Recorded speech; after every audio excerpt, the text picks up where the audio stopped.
தாமதமாக வந்ததுக்கு மன்னிக்கணும். நான் ட்ரைலர் பார்க்கல, நான் ஈவினிங் பார்த்துறேன். ரொம்ப அழகான பேர் கனிஷ்கா. ஒரு அரசனுடைய மகாபுருஷனுடைய பேர் வந்து அவங்க தந்தை வச்சுருக்காரு. விக்ரமன் சாருடைய டைட்டில்ஸில் எனக்கு ரொம்ப பிடிச்சது புது வசந்தமும் வானத்து போல் அப்படின்றது. இந்த மாதிரி டைட்டில் என்னாலும் யோசிக்க முடியுமான்னு தெரில. ஆக்சுவலாக பியூட்டிஃபுல் டைட்டில். நான் பழகிய சினிமாக்காரர்களே எப்பொழுதுமே எளிமையாகவும் அழகாகவும் பழகிறது வந்து நம்ம ரவிக்குமார் சார். எனக்கு 25 வருஷமாக அப்படியே பார்ப்பேன். எப்போயாவது ஒரு வருஷத்துக்கு 2 தடவை தான் மீட் பண்ணுவேன். அவ்வளோ எளிமையாக, அவ்வளோ ரொம்ப extraordinary human being sir. Thank you so much for being very extraordinary. நான் அவர் கூட இந்த படத்தில் ஒர்க் பண்ண போகிறேன். ட்ரெயினில் ஒரு முக்கியமான ஒரு கேரக்டர் எழுதியிருக்கேன். கெட்ட கேரக்டர் தான் எழுதியிருக்கேன் அவருக்கு. ஆக்சுவலாக ரொம்ப அழகாக இருக்குது. நிறைய பேர் அப்புறம் தான் எங்களோட குரு கதிர் சாரை பார்த்தேன்.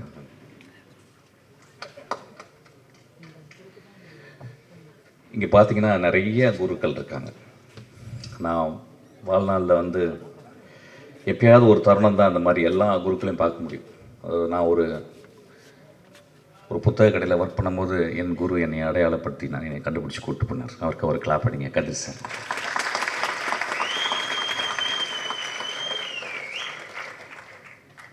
அவர் என்னையை கூப்பிட்டு போகலன்னா இன்றைக்கி நான் அந்த மேடையில் இருந்திருக்க மாட்டேன். ஆக்சுவலாக அவர் வந்து அவர் குரு பாக்யராஜை பற்றி எப்பயுமே சொல்லுவார். அவருக்கு ஒரு பெரிய கிளாப் அடிங்க.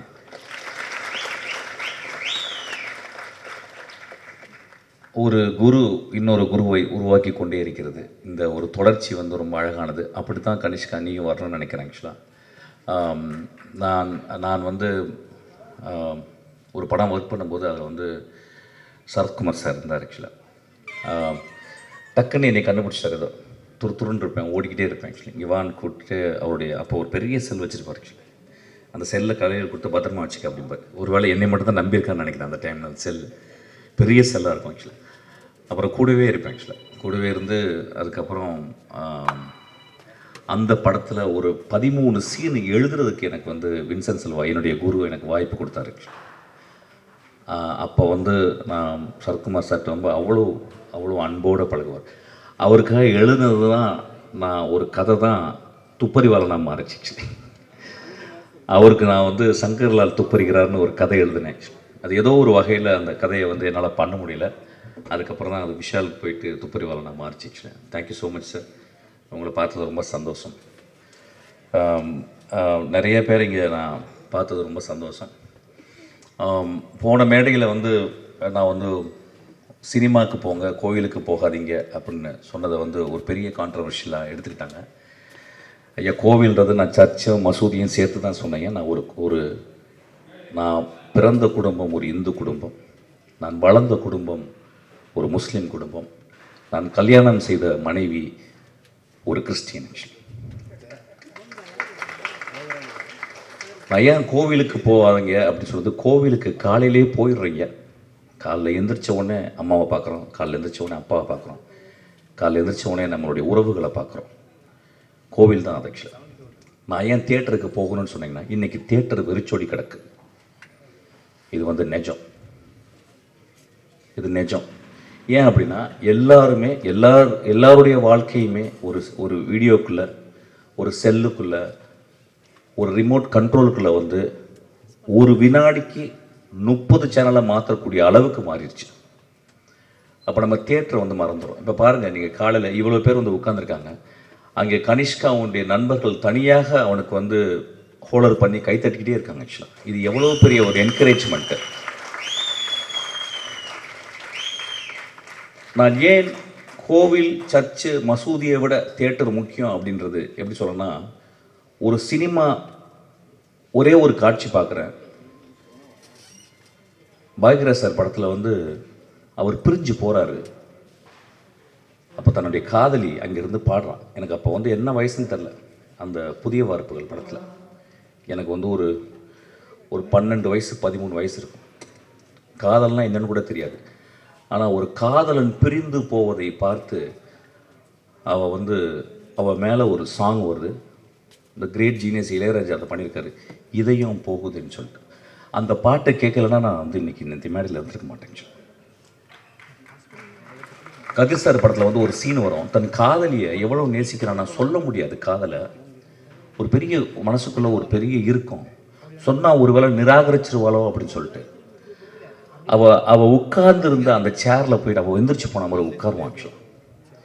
காதலை மிக எளிமையாகவும் வலிமையாகவும் அழகாகவும் சொன்னவர் எங்கள் குரு. ஆக்சுவலி நான் ஏன் கோவிலுக்கு சர்ச்சுக்கு போகிறது, மொத்தம் 33 தியேட்டர் பிளே தான் இப்போ அவைலபிள் இருக்குது எக்ஸ்டென்ட்டாக.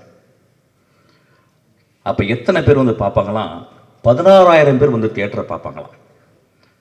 ஏன் தியேட்டர் போகணும் அப்படின்றது வந்து எப்படின்னா, இந்த காலகட்டத்தில் நம்ம எவ்வளவு உறவுகளை தெரிஞ்சிருக்கோம்.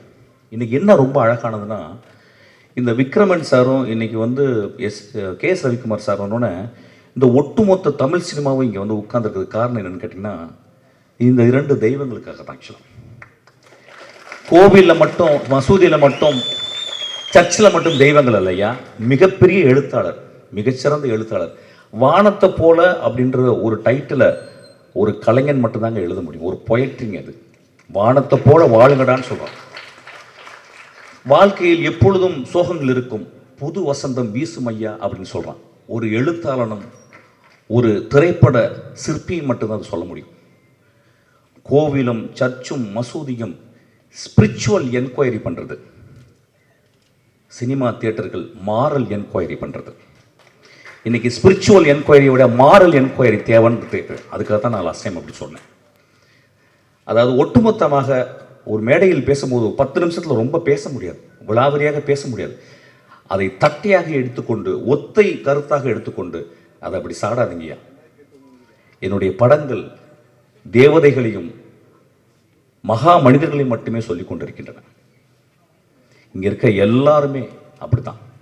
இன்றைக்கி நான் வந்தது 3 தடவை எனக்கு விக்ரமன் சார் எவ்வளோ பெரிய டேரக்டர், எனக்கு 3 தடவை அவர் வந்து எனக்கு மெசேஜ் பண்ணுறாரு, கால் பண்ணுறாரு. அப்புறம் கே.எஸ். ரவிக்குமார் சார், இது மிக அழகான ஒரு மேடை. பார்த்திபன் சார் வந்து கேட்டார், என்ன பேச போகிறீங்கன்னு நான் யோசிக்கிறேன்னு கேட்டார். நான் பார்த்திபன் சாரை பற்றி என்னுடைய லாஸ்ட் பர்த்டேக்கு கூப்பிட்டேன். பார்த்திபன் சார் வந்து ஒரு சின்ன கிஃப்ட் கொடுத்துட்டு போயிட்டார். அதுக்கப்புறம் ஒரு சின்ன பதிவு போட்டிருந்தார். அந்த பதிவில் நான் இன்னமும் அவர் தவறாக பேசியதாகவும், அது என் கூட இருந்த ஒரு மனிதர் அவர்கிட்ட போய் சொல்லி உங்களை பற்றி தவறாக பேசிட்டாரு அப்படின்னால ரொம்ப வருத்தம் அடைந்தாலும் சொல்லியிருந்தார். அவர் இருக்கும்போது பேசணும்னு நினச்சேன். ஒருவேளை நான் அப்படி பேசியிருக்கலாம் ஐயா. நான் தனி அறையில் இருக்கும் பொழுது நான் இளையராஜாவையும் மணிரத்னத்தையும் விமர்சிக்கிறதுக்கு தகுதி எனக்கு இருக்குது, உரிமை இருக்குது. நம்ம வீட்டில் எல்லாரும் பண்ணுறது தான். நான் என்ன பேசுகிறேன்னு தெரியல, ஆனால் உங்களை புதிய பாறையை நான் எப்பொழுதுமே நான் கோவிலாக கும்பிட்டு கொண்டே இருப்பேன் ஐயா. நீங்கள் ஒரு மகா சிருஷ்டிகர் தான். ஒவ்வொரு படத்தையும் நீங்கள் ஏதாவது ஒன்று ஆடியன்ஸ் கொடுக்கணும்னு யோசிச்சுக்கிட்டே இருக்கீங்க. நீங்களும் ஒரு கடவுள் தான். ஒருவேளை நான் தெரியாமல் ஏதாவது பேசியிருந்தால் நான் மன்னிப்பு கோருகிறேன். அப்படி பேசியிருக்க மாட்டேன். ஒரு மனிதனை பற்றி இன்னொரு மனிதனிடம் போயிட்டு அவன் இப்படி பேசினான் அப்படி பேசினான்னு தயவுசெய்து நம்பாதீங்க. அவன் கடுமையான கோழை. அவன் என்னிடம் எந்திரித்து நான் தப்பாக பேசும்போது நீ தப்பாக பேசிட்ட அப்படின்னு சொல்லியிருந்தா அவன் நல்லவன். ஸோ கோழைகளின் வார்த்தைகளை நம்பாதீர்கள். நான் சொன்னனா என்னன்னு தெரியல, பட் இருந்தாலும் நான் மன்னிப்பு கேட்டுக்கிறேன். உங்களை நான் வந்து உங்கள் படங்களை விமர்சிக்கிறதுக்கு என் தனி அறையில் எனக்கு உரிமை இருக்குது. கே.எஸ். ரவிக்குமார் சார் வந்து ஜாலியாக எடுப்பார் அப்படின்றது எனக்கு உரிமை இருக்குது. மிஷ்கின் வந்து பிளாக்காகவே எடுப்பான் அப்படின்னு சொல்கிறதுக்கு உரிமை இருக்குது. பெரிய மயிர் மாதிரி பேசுகிறான் அப்படின்னு சொல்கிறதுக்கு உரிமை இருக்குது. நேரில் பேசும்போது நம்மலாம் ரொம்ப சொந்தக்காரங்க, நம்மலாம் வந்து குடும்பத்தை தான். ஸோ அதனால் இதை நான் பதிவு பண்ணிக்கிறேன். ரொம்ப அழகான ஒரு மாலை இது, காலை. கனிஷ்கா, உனக்கு பெரிய ரெஸ்பான்சிபிலிட்டி இருக்குது. பெரிய பெரிய ஆளுங்களாம் உன்னை வாழ்த்திருக்காங்க. நான் ட்ரைலர் பார்க்கலாம், நிச்சயம் இந்த படம் நல்லா வரும். ஏன்னா இந்த 2 கிரேட் சோல்ஸு உன் பின்னாடி இருக்கிறாங்க. ஆக்சுவலாக இயக்குநர்களுக்கு வாழ்த்துக்கள், சத்யாவுக்கு வாழ்த்துக்கள். Thank you so much. இந்த படம் பெரிய வெற்றி அடையணும். எல்லோரும் போய் தியேட்டரில் பார்க்கணும். தயவுசெய்து ரிமோட் கண்ட்ரோலில் பார்க்காதீங்க, தியேட்டரில் பார்க்கணும்னு கேட்டுக்கிறேன். ஒரு சின்ன அழகான ஒரு விஷயம் சொல்கிறேன். ஒரு சினிமா ஏன் ரொம்ப அழகானது அப்படின்னு சொல்கிறேன்னா, அமர் சிங் சம்கிலான்னு சொல்லிட்டு ஒரு படம், அதில் வந்து ஏஆர் ரஹ்மானுடைய ஒரு பாட்டு, அப்படின்னு ஒரு பாட்டு, 10 நாள் அதை கேட்டுக்கிட்டே இருக்கேன். அது எப்படி தான் இருக்குது எனக்கு. சின்ன வயசில் வந்து எங்கள் வீட்டில் பொங்கலுக்கு வந்து வெள்ளை அடிச்சிருவாங்க. வெள்ளை அடிச்சு உட்காந்துருக்கும்போது எல்லாம் பார்த்தா எல்லாம் வெள்ளையாக இருக்கும், நம்ம மட்டும் உள்ள அழுக்காக இருக்கும். ஒரு இசைக்கலைஞன் ஒரு எக்ஸ்ட்ராடனரியான நோட்ஸை கொண்டு கோர்த்து ஒரு எக்ஸ்ட்ராடனரியாக மியூசிக் போட்டிருக்கான். இந்த டிக்கேடின் மிகச்சிறந்த பாடல் நான் சொல்லுவேன். அந்த பாட்டை கேளுங்கன்னு கேட்பேன். இதுதான் சொல்கிறேன், கோவிலுக்கும் சர்ச்சுக்கும் மசூதிக்கு மட்டும் போகணுன்னு போங்க, தியேட்டருக்கு அடிக்கடி போங்க. Thank you so much.